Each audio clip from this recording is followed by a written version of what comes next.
Border policy Title 42 expiring less than 48 hours ago, and officials on the ground are bracing for big crowds this weekend. For more on this, we're joined by North Dakota Republican Senator and member of the Appropriations Committee, John Hoeven. Senator, welcome. Good to be with you, Mike. Senator, you're just back from the border. What did you see, and what should the Biden administration do about it? Well, as you know, Title 42 is expired now, and they're saying that under Title 8, they're going to manage the border, and nothing could be further from the truth.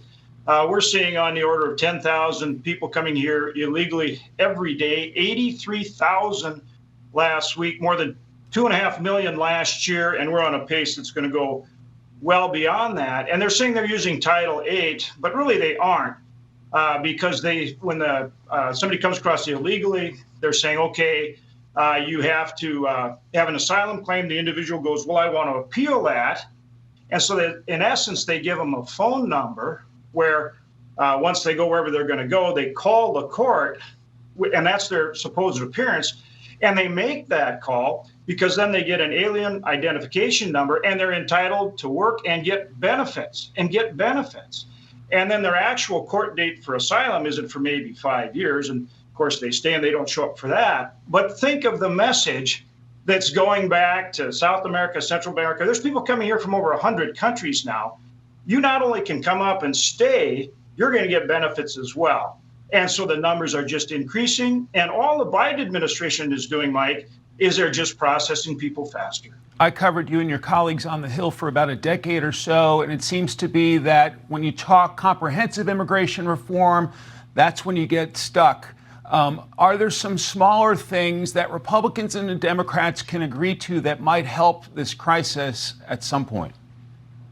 I sure hope so, but doesn't it start with enforcing the law, Mike? I mean, how many laws can we pass if the Biden administration is just going to ignore the law? It doesn't do much good, does it? Right now, if they would implement the Remain in Mexico or the Third Safe Country policy, either one of them, you'd stop the flow right now. Customs and Border Protection and Border Patrol can do it if the Biden administration would allow them to enforce the law.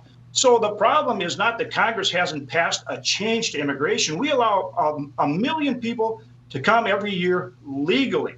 The problem is that the Biden administration won't enforce the law. And when Secretary Mayorkas or anyone in the Biden administration says it's some other problem, it's not. And every American needs to know that. Now, that being said, yes, if there's some way we can get enough of our friends across the aisle, enough Democrats to join with us and pass something, then maybe just the fact that some Democrats have joined us will force the Biden administration to enforce the law. Okay, to the government's ability to borrow more money, the debt ceiling, in your view, is there a sweet spot where you get some cuts, you extend the borrowing authority, where you can get enough Republicans and Democrats to vote yes?